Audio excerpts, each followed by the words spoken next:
Welcome back to Lit versus Genre, everyone. My name is Steve, And I am Jeff. and we're gonna do something a little bit different here today, Jeff. Ooh. Well, maybe a bunch of different things for Lit Eventually. versus Genre today. Yeah, we're gonna be Yeah. mixing it up. But first of all, I want to do two chapters. I know, wow, we're actually finally going to Craziness. do more than one chapter. But there's a definite good reason. I mean, this chapter was very short, chapter 22. I think Mhm. maybe the There you go. shortest, besides maybe the prologue, in terms of a chapter. And Now I want to check. I don't know. yeah, I'm kind of interested. I just remember that I feel like this might be even a little shorter than the prelude, but maybe I'm wrong. And it's also a Perrin chapter. Both 22 and 23 are both Perrin POV chapters. So I figured, why not? Let's do 22 and 23.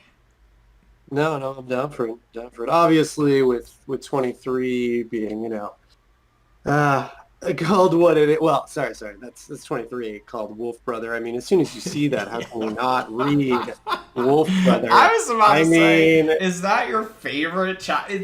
Now, you were talking about like how when you first read it, you were really digging a lot of the stuff going on. But I feel like Mhm. that has to be the chapter that you I just mean, lost your shit over.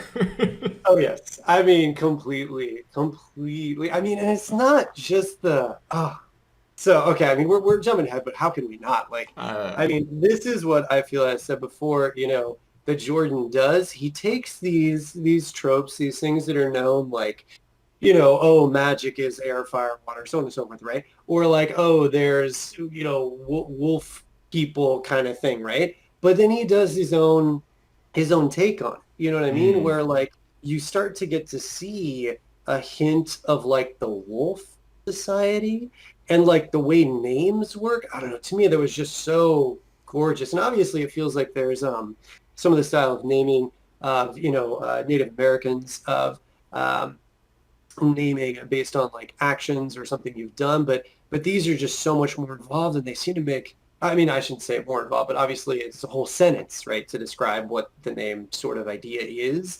And it just feels so immersive and it's just these other cultures. I think what I geek out about besides training and people getting better is getting to see various cultures because I love traveling so much. And this feels like we're opening this door to this whole other culture of wolves, which I just, would have never expected from the story. So yeah, I'm going to stop geeking out now to yes. You are right, Steve. well, I Yes, guess indeed. let's get through 22 first, You're so right. that we can get to Fair, fair, 23. And fair. I, I mean, I don't think there was like a ton that Yeah, to no. talk about in 22 other than like, okay, Egg's alive. Egg also made it across the river. Bella's amazing. Bella's back to being amazing after a Right. very short moment of being sucky. Went back to being the most amazing of all horses. I mean, the look that she gives Perrin when Perrin goes together. I mean, it's amazing. It's amazing. And I love this idea of, oh wait, is that, don't, I'm lying. Um, The look that I'm like, Bella I'm gives like, that's Perrin? no, that's Wolf Brother again. Darn it. I'm in the next chapter. Yeah, you're right. All Chapter right, Bella 22. does give him a look, right? Yeah, in chapter 22. Yeah, you're right. It's so fast. It's just, I feel it's just grounding us in Perrin, us having a moment with him, figuring out where he is and getting to see him make a choice, right? And then he gets to Egwene, which I'm super excited about. We had sort of talked about this possibility, and I was curious to hear your reaction of, we get to Egwene in like, just 3 pages, right? Right. So were you excited that Perrin caught back up to Egwene? Were you like, of course? I was curious to hear your thoughts on this. Well, yeah, I thought it was interesting. Like he again, I feel like a lot of this stuff feels like he's feeling it out. Like it does feel Right. like that sort of exploring fiction Yeah. writing than planned out fiction writing because like I thought it was strange to be like, okay, I'm gonna give you this hanging question of Egwene, what happened to her? Is she under threat? But Right. literally only for like half a chapter and last chapter. So it was like half the chapter, of them all fleeing with the Rand chapter that goes into Perrin for like a split second, and you're like, oh no, what happened to Egg? And then last chapter when they're talking to Nynaeve, you're like, oh no, we're leaving Egg behind. Egg's in trouble. And then just immediately after, you're like, no, Egg's fine. She's better off than all y'all. Because she's got Bella, of course. So, I mean, how could anything bad happen to her? And I was just like, okay, does that feel fulfilling to me? I don't know. Like, I was all kind of ready for Egg to be in this peril. Like, I honestly, like, thought she was going to be, like, captured or something, and that's what we'd check in with her as. But, no, she's just right here with Perrin, just going to be hanging out. Just no, you're right. It is a real interesting thing, because it's like, what's that goal? Are you using this threat to Egg just to get us to turn to the next chapter, right? Because I think that works, yeah. But could it have been more drawn out, And also the thing that's interesting to me is this chapter with Perrin, chapter 22. This almost feels like an introduction to Perrin, right? It's almost like, it feels like this could have been the first Perrin chapter. Obviously, I think, I would just love to know the order that things were actually written in. You know what I'm saying? Like, I would love to know if this was that, and they were like, nah, it's too weird to like just get just Perrin, and also how did Perrin and Egwene get there? We've got no setup. They were in this city, now they're suddenly here.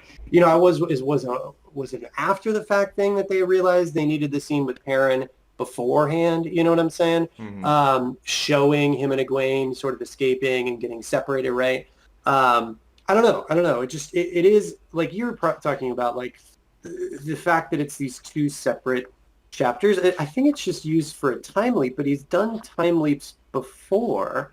I think almost he wanted also the path chosen, because it is a big deal that Perrin chooses what path he's going on, and with Egwene, right? And then the next one is the Wolf Brothers. So, I mean, I don't know, like, what's the rationale behind this? Because it is strange to get to like the Perrin mid-break previous couple chapters ago, then this tiny Perrin chapter, and then another Perrin chapter right after it, when we're just new to getting Perrin stuff to begin with. Yeah. So yeah, structurally it's fascinating.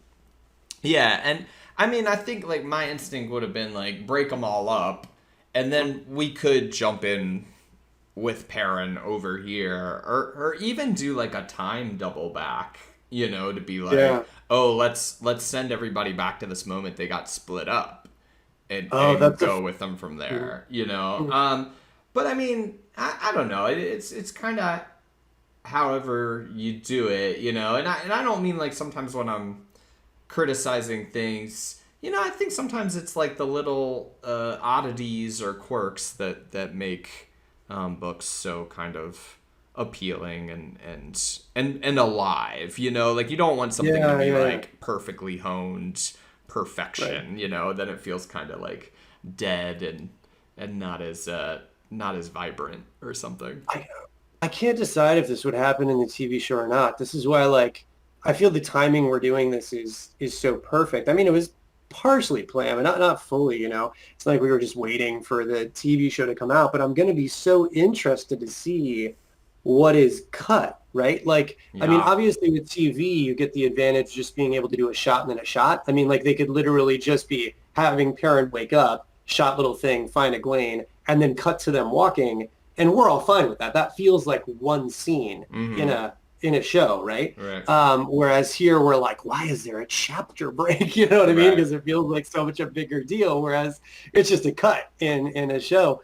So yeah, it's going to be really. I'm super intrigued to see what they keep, what they smooth. Because I mean, when you got this many pages in a book, over 700 pages, like it can't all be like. There's going to be some extra stuff, but that's what's so cool about books is you get that time to sort of linger in certain areas or do sort of strange things that aren't allowed when there's a massive budget on the line, so but yeah, no, agreed about like the quirks and whatnot and these like little moments, and if I was reading it, I probably I probably wouldn't even notice it. You know what I'm saying? Like we're here going through it. If I'm reading, I'm just like, oh, okay, that chapter's over. What happens now? Oh, another Perrin chapter. Wolf brother. What's that mean? And I'm already in. You know what I mean? It's like 3 seconds that I'm thinking about it. But of course, I also love to do this with you, where we kind of step back and go like, how? You know, why? So for sure. Well, I mean, you are definitely going to notice that little Perrin bit that jumps up in that previous chapter. Oh, you know, when you've read whatever, however many, sure. 300 some pages of just one POV completely. to like jump into another one is pretty wild. Oh no, that one's huge. No, I just meant the chapter 22 being small into another Perrin chapter. Yeah. That moment, I would just be like, oh, okay, two Perrin, all right. Well, again, and then you set patterns, right? Because like now I'll say in the rest, I mean, we've certainly had Rand chapters, and because he's kind of set this now, I would expect, like, I wouldn't be in so much of that programmatic Game of Thrones mode where I'm sure, like, when we jump chapter, we're definitely jumping to another POV. Now, I would expect sometimes we're going to stay in one for, like, a couple. And it's such a fascinating choice to make. Like, you know, the reason I say that is because I'm, you know, currently posting a multi-POV, you know, story and like getting feedback on it and everything. And it's trying to decide, you know, what do you want your readers to get used to? Yeah, and also as a writer. Here. Plug a little bit here. Where are you posting? Oh, it's on Royal Road. It's on Royal Road. Royal Road. Which is like, it's a free site that people can like post like free fantasy stories. And they can search Jeffrey Wolf and find it. Look at you, Steve. No, they should be able to search Jeffrey B. Wolf and find it, or Chosen of Silver and find it. But the point that I was just going for is that because getting feedback in group about it and stuff, and as we're talking about training the reader, like what are we getting the reader used to? You know what I mean? And Game of Thrones, though it's kind of wild that we're getting all these POVs, there's that expectation of I'm going to get a new POV, right? Like that's guaranteed. Like if we got the same POV twice, and now I want to go search, like, did that ever happen in Game of Thrones? But if it did, it is few and far between. Like, you know, we are used to a new person, right? Whereas with this, he's kind of just doing whatever he wants, right? I mean, because we get Perrin coming in, and we're like, okay, so we can get new people mid-chapter. And then we get 2 Perrin chapters. So basically, to me, he's like, anything's on the table. I can do anything I want. Like, I can jump to a brand new character. We could follow that brand new character for like 4 chapters, you know what I mean? And in some ways, I think that's kind of amazing, because that means the writer gets to do whatever the story needs, right? Or whatever they feel the story needs, right? Which in some ways I think is super awesome, because if they're like, oh, no, I need to do this whole thing with Perrin, and I just can, and that's fine, because I just got you used to I can do whatever I want. But in other cases, I think that's disconcerting to a reader, right? And obviously, if they end up liking certain characters over others, that could lead to long stretches where they're like, when is this going to end?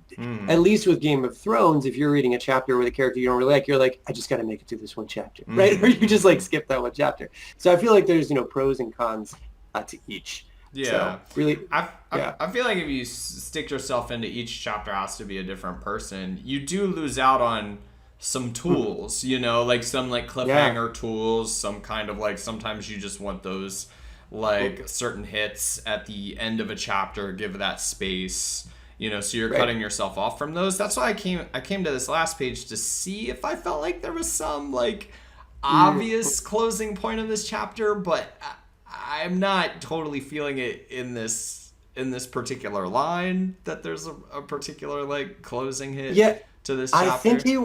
I feel like he wanted Wolf Brother, man. That's what I think it is. Oh, he wanted you to see Wolf Brother? I think as that like little preview. Because otherwise it could just be a break. Because this is what not saying it, but I had a chapter similar where there's this time jump in between, and I would have done them as 2 separate chapters, but I was like, I can't do that because I'm doing more the Game of Thrones thing of, you know, every chapter is a new person. But since we do have these little symbols, and I don't want to discount these because they do a lot for me as a reader. I look at them, I'm like, oh, cool. Like I've never seen this one before. And obviously for me, Wolf Brother just is exciting.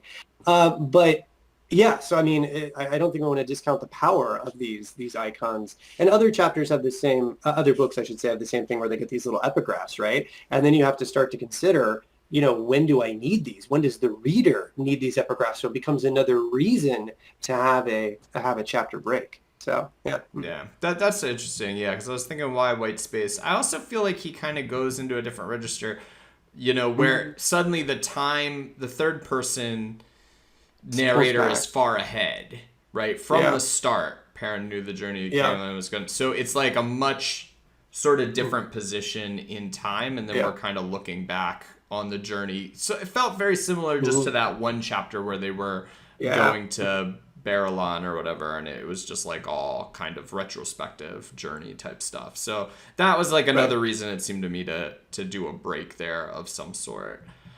Yeah, no, you can definitely feel the difference, how much more pulled out it is. And again, he's doing that same trick where it's like, oh wait, did we already arrive, or did we like sort of halfway there, right? Because some of this conversation is kind of in the past, Right. But yeah, he does interesting stuff with time, which I wouldn't even think. I would be like, oh, I just need to write the next thing that's happening, right? But yeah, like Egwene did insist on him taking his turns, right? Yeah. Things like that. It goes more into the summary. Whenever he tried to avoid it, she bullied him, blah, blah, blah. So just kind of using that summary mode, which he uses pretty sparingly. He doesn't do that very often. He doesn't, but he does get me because like later down in that next part, it goes 2 days from the river. Right. So I'm like, oh, wait. I'm like, that's the rewind part where it's like, okay, we're looking at this travel sort of long view, but then he like yanks us back to like something important that happened in 2 days. So it's a very fascinating style. I think one again that I wouldn't normally think of. I would think of be like, here's what happened for 2 days. I'll summarize, and then I'll tell you what happened on the second day. But his is more like journey overall and trends that happened, and then two. And in some ways, it makes me pause a little bit because I'm like, wait. If she's been bullying him, I guess she's been bullying him over 2 days, but I feel like you were talking about that over a longer stretch of time, and now we're rewinding to see what happened in 2 days. So it does create a little bit of a jerk, but it still works for me. I just, find the choices. I don't want to go all the way to say peculiar, but definitely something in his style. Interesting.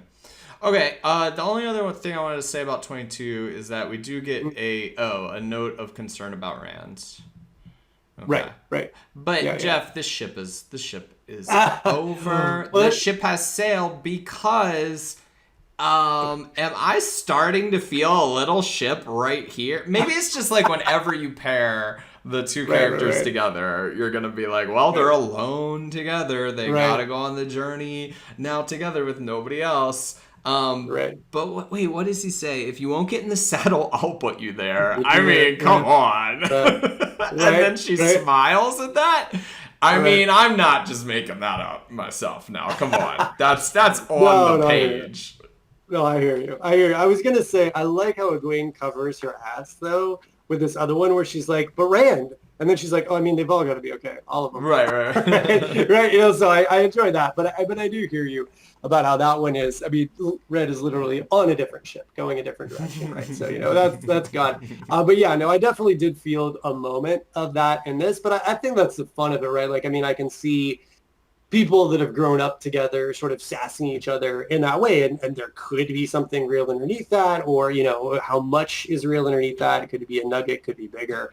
But yeah, no, I think it makes it fun, right? Obviously, that's not the main overtone. It is mostly more just like, they know each other, they've grown up together, platonic. But I think these little moments add spice to it, which is fun to me. Yeah. I don't want her with Rand anyway. I'm over that. What was the reasoning that they're going to Camelin? So they weren't originally going to Camelin, right? They was just on the Camelin road because that took them to the place where they really wanted to go. And then Perrin says we should go to Camelin instead because everybody will be looking for us at the place where we're supposed to go. Is that right? Okay. I just need to remind myself of that. All right. I mean, that's logical, I guess. Yeah, it don't seem like he's like trying to figure out, what a better plan would be. But it turns out to be a terrible plan because they like go in the complete wrong direction. Maybe not the complete wrong direction, but they're like in somewhere where there's no other humans alive. they'll if they go any further in the direction they're going, they'll go to a place where like they'll either starve to death or freeze to death or get killed by like the weird people who live there. So they messed up terribly. But luckily enough for them, yes, Mr. Wolfman is there. Mr. Wolfman. Places that have never seemed to know a human footstep. Oh, I think I highlighted this because this was one of the places where I thought I like that turn of phrase. The place had never known. I just like when you do that, right? Like a place doesn't know anything, but you do that, and it's a really nice sentence. And I felt it was nice, especially after like 22-2. I felt like the prose kind of took I mean, you saw my highlighting at the beginning. I'm like, why are we prickling so often, and why are we yielding so much, and why? I wasn't into this chapter very much, but then that sentence was really nice. No, it's funny you mention that because I felt the writer's hand a lot more in chapter 22. And you know, I mean, we're you know often reading and evaluating things. It's just sort of the world you get into when you're doing writing as well. You can view things differently, but I've found that over time, at least for some of my favorite writers, I don't. I don't notice things as much. I just sort of slip into it and enjoy it. But this one, I definitely got caught on some of those with the prickle, especially. Just the way things were described didn't feel as smooth or as easy as normal. So yeah, I wondered myself what was happening with chapter 22. Maybe it was just a slight difference. I feel like he didn't care about 22. I think he wants to get to 23, and he's like, I just gotta get through this chapter. Oh, let's add in our sayings too, because the saying. Oh right, I was wondering we were going to talk about the sheep would fly one, right? So love it. So I tried to think about what like this could possibly mean. So sheep have a lot of wishes. If wishes were wings, I was thinking about. Sheep would fly. Because that's what sheep want out of life, Steve. Clearly, they want to get away from all the people stealing their wool and soar in the sky, right? We'll just have to leave that one as mysterious. That one as mysterious. Well, I mean, I feel like he's doing this similar but different, right? Which is, you know, obviously we've got the pigs fly saying, right? So I feel like he was pulling inspiration from that using a different farm animal, is my take. And also, there's constant talk about, well, I don't know what constant it is, but over the course of the series, woolhead is a pretty, you know, like, well, because they're sheep herders. Right, exactly. He gets called the sheep herders. Right, exactly. So it's got to be sheep, right, of course. I was going to say the last thing is I do think with the prickly, he's going for a turn of phrase, right? Prickling him through the still down clothes that finally prick through his exhaustion, right? So he's trying to do the pricked exhaustion, right? But then the fact that I don't know, it did feel a little strange to me. It didn't work as smoothly as some of his others. But I think he was going for something more than just saying the same word twice, right? He was like purposely doing it, but it still felt slightly strange. Again, a tiny little thing, but definitely something I noticed as well.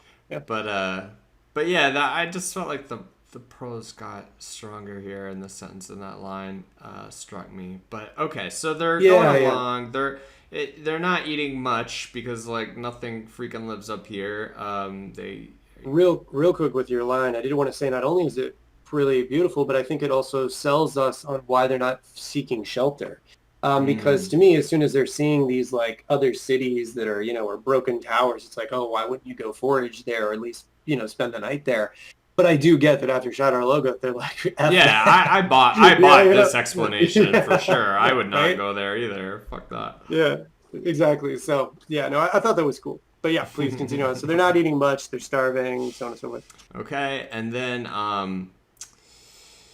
so then they smell something like cooking, and they're like, dang, I want some of that, but maybe it's Chalk's cooking some stuff. So Perrin just goes to check it out on his own, and he sees this dude, and How does he give himself away? Does the guy just know he's there or something? Yeah, the dude just knows he's there. Right. You done drooling? He just says Right. to thin air. Okay, so we get this guy, You and can't sneak up on nobody in this book. no, can't do it. Even people who are like think they're amazing, Right. not sneaking up on people, it never works. Yep. Nope. Okay. So this is another one of those like, oh wait, what's this? Oh, you're being coy.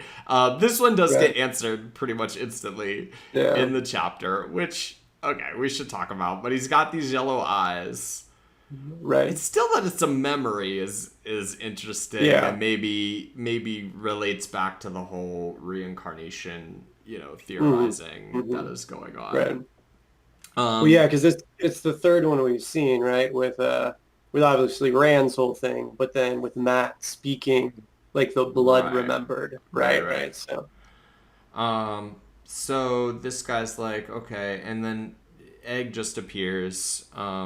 Did he call out after Egg to come back? Yeah, he calls. He's like, Egg, it's right. okay, basically, yeah. So she appears, and this is all before the other wolves show up, right? Like they're just eating with him. Yeah. They're having a good time. Yeah, they're eating. He's tells them how they're going in just the terrible direction, and they're gonna die. Oh, and the first hint we get, I highlighted this again because I didn't know what it meant. As he said it, they don't like my friends. It's like, okay. Weirdly, neither of them ask, like, who? Like, which would be my natural question. What friends? Where are these friends? But they, don't think to ask them about that for some reason. And then, then the wolves show up. And so it turns out this guy is just a wolf friend. If we can have dark friends, we can have wolf friends. And he's a wolf friend. Absolutely. And he can talk to the wolves, and the wolves talk to him. But obviously it's kind of more than that, because he has the yellow eyes. And the wolves all have the yellow eyes as well.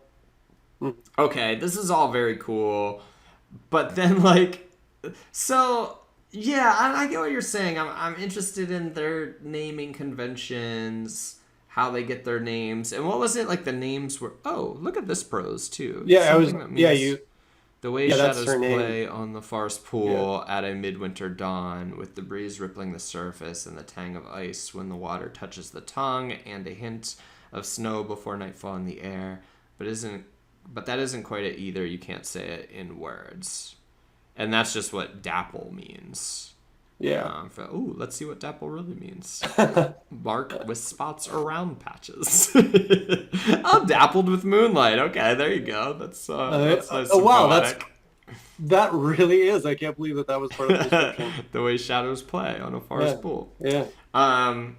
Cool. So yeah, I like all of that, and it does give them a chance to freaking write banging sentence, right? In there.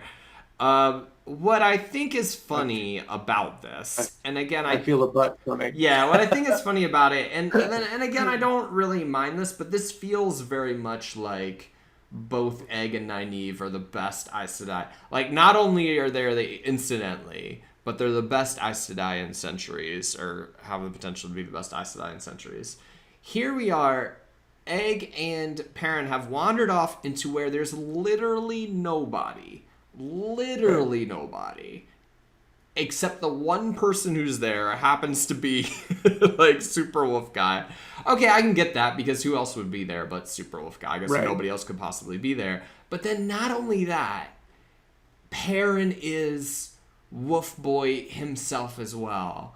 And that's where I'm like, that's a coincidence. Like, I could buy you're just there and Wolf Guy's there, but then also immediately he is Wolf Boy as well. And I'm like, that's just, I don't know. That's just so much of a coincidence. Again, it's not really a complaint. I'd rather him be Wolf Boy than not be Wolf Boy, because it gives me something that's more interesting about, this character who I previously referred to as a wet log. But but you see where I'm kind of come on. No, for sure. So just to talk about coincidence, back up slightly, I did feel at the moment when they find him and it's Elias and Elias is out there and stuff and helping them, I was like, this is kind of coincidental about this like dude like being there to help them kind of right when they need it. But then I felt that there was a real good description of why, because like nobody is out there and he's out there hiding to hide from Aes Sedai and everything. And that, he's actually been tracking them for days and everything. And the reason is because they're just like falling all over themselves and have no idea what they're doing. That's why he would help them as opposed to just like murdering them or whatever. So like that, Oh, I thought he was also aware that like Trollocs are after them and he hates, like, the wolves all hate Trollocs. Yeah, I mean, we definitely get some of that as well. Though, if that was true, then I would think they would have questioned them right away. It felt more that like once they were spending time together, then they're like, and you've got Trollocs in the mind. We want to hear the real story because we hate Trollocs. So that felt more of like a discovery to me. After, although there might have been a line about we saw Trollocs or we smelled Trollocs in the area. Yeah, I can't I don't remember. know. I feel like it was more that. That in this moment they find out more about the Trollocs. Otherwise, I think that would have been a reason for them to stop Perrin and her sooner. Perrin and Wade sooner. So my main point was though that I think that coincidence is turned into not a coincidence and turned into like who Elias is and what he spends his time doing, which actually was like it was cool to me. I was like, oh, there's a coincidence, and I was like, oh wait, this other guy has like motivation to do everything that just happened. But I do agree with you about the Perrin thing that it's like each of these people is like amazing, right? It's like, wait a second, how are all these ones that are connected, amazing? The only sort of thing we've got is that there are two things that are given. One is that, the Two Rivers is supposed to be like this font of this old blood, right? Like this like old thorn in the dark one side blood, right? All right. So, and so we could go with everybody that left the Two Rivers is amazing, or we could go with maybe it's not just them. There's just a lot of people in the Two Rivers that are amazing because of this old blood, right? But these are just the ones that are getting to experience the world. You know what I mean? But that's so hard to know, right? Like, that right now it just feels like, oh, everybody that happened to leave is great. But so it feels very coincidental, but it almost feels impossible to address the other possibility about the rest of the people in town now. You know what I'm saying? So I hear you, and it is weird that it like this one's the wolf to wolf, but also of course to me, I think you and I had an email chain a long time ago. Was like, what are the sort of story whatevers that it's okay, like you just look past, and like this to me, I would totally. It's so cool. I don't care, right? Like it's like, oh, coincidental, but he's a wolf brother now, right? I want to know about this. Yes, bring me to this world. So like, for me, it's like, it's cool, it's fine. We're following him because of this. You know what I mean? Like, Yeah. So I feel like that's okay. But I do hear you. I do. Yeah, ultimately, I mean, I'm happy for it because, like I said, it gives Perrin a thing. Right. But it does feel to me like a thing I would do, like if I'm writing something and I'm feeling like this needs more juice, man. You know what? Like this needs more juice. This needs more life. This is getting stale. I'm not sure how to keep stringing this along. Throw something crazy in there, and like it feels like that, like ever since this kind of break from the town where we're gonna split them up, it's like it just felt like he felt like, look, I've kind of already done this journey thing about as far as I can, and I'm feeling it getting old, so let me split them up and let me also just kind of introduce all these new characters. That's a way to keep things alive. It's just to throw more characters in there, throw more powers in there, do that sort of thing, where again, I mean, as heralded as it is for like having this maybe master plan, and obviously I'm at the very beginning of the first book, but it feels to me very much like exploration and just when you want to put the idea in there, just put it in there. Like, don't worry about plausibility or coincidentalness. Just hey, let's do it because it's gonna be more fun to write about. Completely, and I could totally see that because it's not like this is set up. It's not like we've ever heard of wolves killing Exactly. Trollocs Right. before. You know what I Right. mean? And And and part again, of he could it, have had a hint of a right, yellow eye back right, in chapter 1, right? right, I mean, exactly, we certainly exactly. got Rand's gray eyes or whatever back. Why not Perrin's yellow eyes? Right, right, right, for sure. But I think, well, one, I would just say I agree that about two things. One, this does feel exploratory, and from what I have heard about his writing, that would make sense since his were more like I want to get from here to here, and whatever happens in between, right? He's exploring. So this Mm, does feel, as you say, like we kind of done this thing. Let's break it up. We got, Bill Doman, that there's the captain of the ship, right? So we're getting all those characters. We're getting like basically Nynaeve with the person she hates, which is great for conflict, right? And now you've got Perrin and Egg, and it's kind of like, okay, Perrin and Egg, I guess, cool. And then it's like now it's wolf stuff. It's like, okay.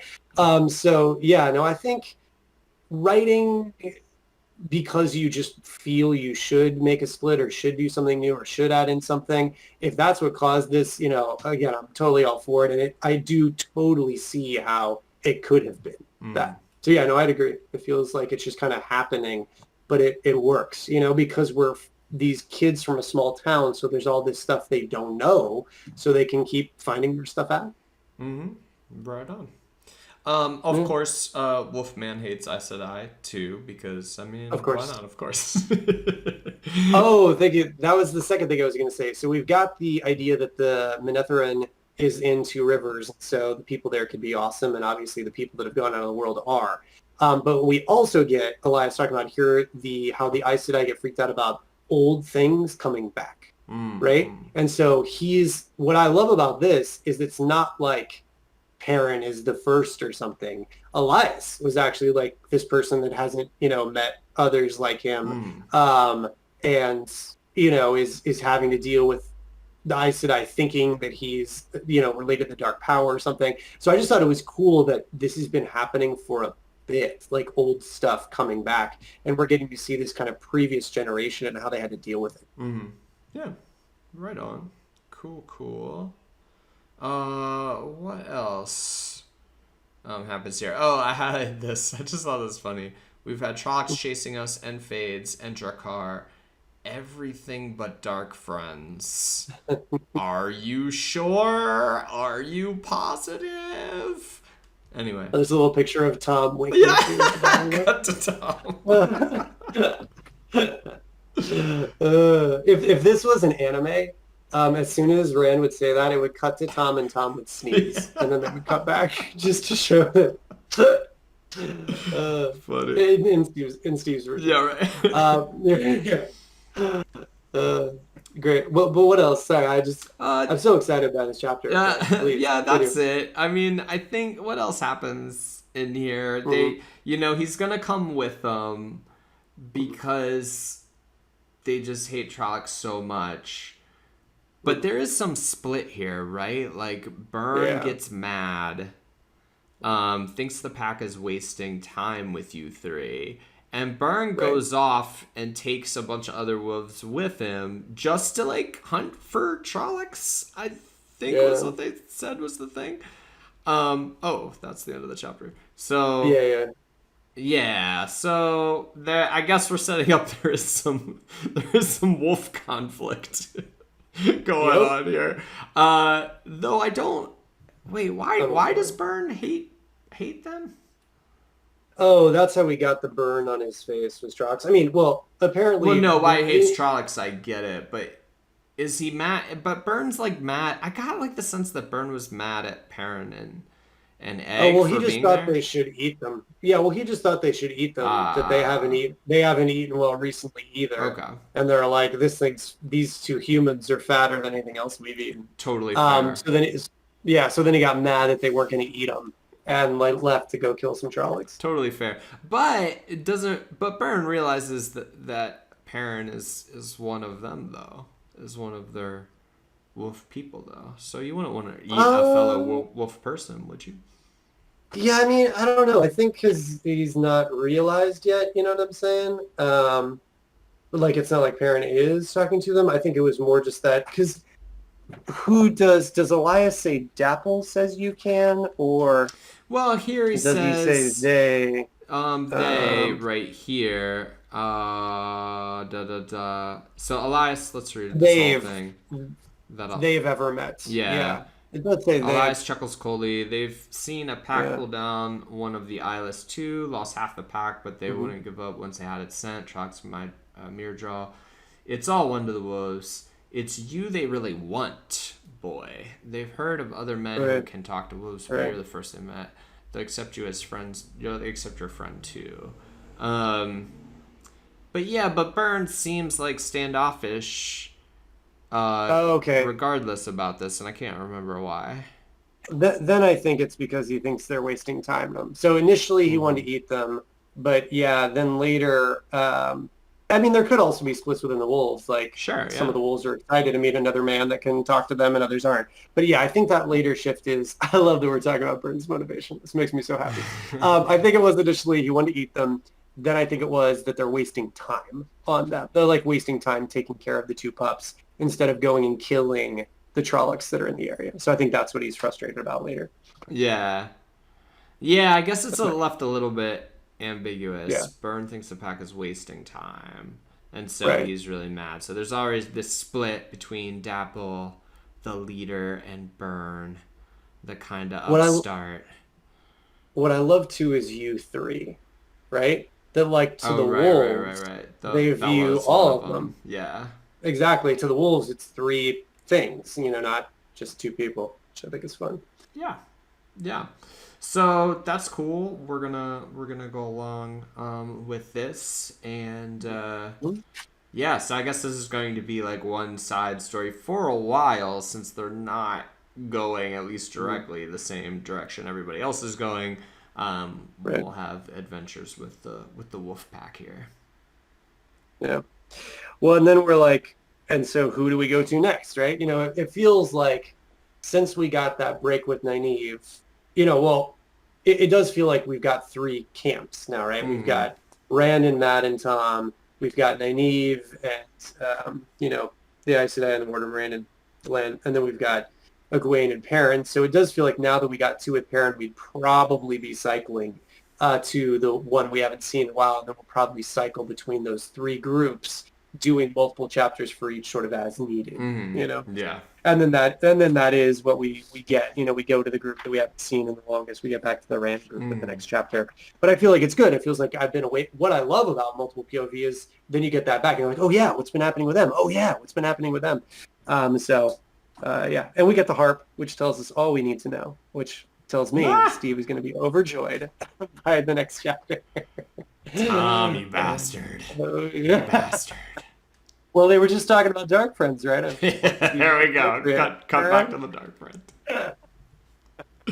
All right, sounds good. Well, we will pick up with our dark friend next week, but I want to let everybody know before you go ahead and close the window on this video, we are going to do an extra video this week, and we're actually going to do the lit side of lit Lit versus side. genre. It felt like it was like getting to be a little too much just having this like pedantic literature dude criticize your favorite genre novel. Now we get to have the genre specialist The uneducated genre specialist come out. looking at words. No, the man of the people, giving The us man of the our people. perspective on this snooty literature stuff. And so we're gonna do that. We're gonna jump into. We just picked it because it's like my favorite novel, or at least one of my favorite novels. So we're gonna do Lolita. I feel like there are some parallels though. As we were talking about it, we're like, well, Yeah. they are both Yeah. like journey books. Yeah. There's like they're both kind of road trip books in their way. We have talked a little bit about unreliable narrator stuff in this, and like we will see how unreliable narrator is really done, ladies and gentlemen, in Lolita. And so Well, look for that coming up also- soon. I'm excited about it. We've also talked about opening prologues being incomprehensible. Right. So, we're going to be like, there's some really good overlap. So I'm very excited to get in and talk about that. I also have one extra announcement. Ooh. This does not affect the videos, but this is just a shout out to your local used bookstore. I finally have enough space to start a library, and I went to mine, and someone had just unloaded their entire hardcover original collection of Wheel of Time to that And you bookstore. I snapped that promptly up? bought. I snapped it right up. I snapped it right up. I am overjoyed. Oh, I wow. was freaking out. Yesterday was one of the best days of my life because I got this entire Wheel of Time series criminally underpriced, only $88 for 11 hardcover novels, most in pristine condition. The Wow. only reason it's 11 instead of the full 15 is I already had the others. So I have a full hardcover collection now of this series. I am overjoyed. And the Nice. reason I want to do this is one, to shout out your local bookstores, but also if for some crazy reason, the person who recently dropped those books off at Tsunami Books in Eugene, Oregon is listening to this podcast YouTube series we do. Thank you. I don't know why you did it. Thank you for keeping them in pristine condition. I will treasure them for the rest of my life, and I hope my children will as well. So that was just an amazing Robert Jordan Wheel of Time book sharing moment for That's me that such I a had to say. sweet. That's such a sweet grab. Like I have like Oh, fantasies my of something like that happening with comic books. I yes, actually yes, like feel really bad because like right where I lived in Brooklyn, in Crown Heights, there was like this like secondhand, antique kind of not furniture. It was just like junk, basically, store that wasn't right, even always open. It was like kind of open whenever they felt like it. And it was like one of these things that, these kind of like New York type shops where right, it's real long and thin and you got to go all the way back. right, And right. all the way in the back, there were long boxes, like a bunch of them just stacked up. But then there was all this stuff on top of them. So I couldn't look inside the comic book long boxes. Sorry if anybody's not a comic book collector, but long boxes just mean what you put your comic books in. And I was like, man, one day I'm going to come by and just like ask them if I can like flip through these. And I never ended Yeah. up doing it. And now I have to kind of Okay. wonder for the rest of my life, was there like something amazing in what it, because that would be like the sort of thing like it's been stuck Yeah. under this junk for decades and there's like Right? some original 1960s Marvels or something in there. And I'll now have to regret for the rest of my life that I didn't Well, make time to do that. I feel like this is becoming more and more comparable because as I've started to look for books, because now that I've got the space, I'm like, I want to collect all my old books that I've loved throughout my life. So many of them have redone covers that I do not like. Mm-hmm. And so I'm looking for the original covers from like, Right. the 80s or something, right? And so it has started to become like, I'm realizing this is going to take decades probably for me to Yeah. like finish this collection.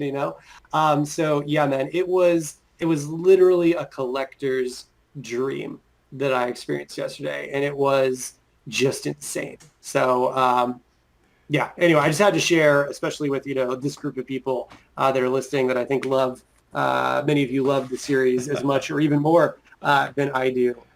If there's still a couple left, because like I said, I didn't buy them all. So if you live near Tsunami Books or going through Eugene, Oregon, I recommend it. There are a few hardcovers remaining. There was even one, I almost bought doubles of some of them, and there was this one book of like book 4 that had this map I had never seen before. I thought maybe it was like a European edition or something. And then I was like, oh my goodness, I could get, involved in then just getting different versions throughout the Right. world. And I had to stop myself from doing that. There was also some water damage on that particular one. But it was just like, oh my goodness, I could see this being an insane rabbit hole that I just You fall gotta down. be But anyway, careful about that enough of that. collecting instinct, my friend. It Yeah, can become a right? big money hole. Yeah, no, I'm sure it will. And, I'm going to sing one copy of all my favorite novels and then I'll look to branch out. But yeah, so anyway, that's my story. Excited for next chapter of Flight down to Arenal with our buddy Tom. And obviously for Lolita coming up soon. Lolita will be doing before we do chapter 24. So we'll see you all again there for those that are interested in the other side of Lit versus Genre. Yeah, please join us for that, everyone. See you next time. See you then.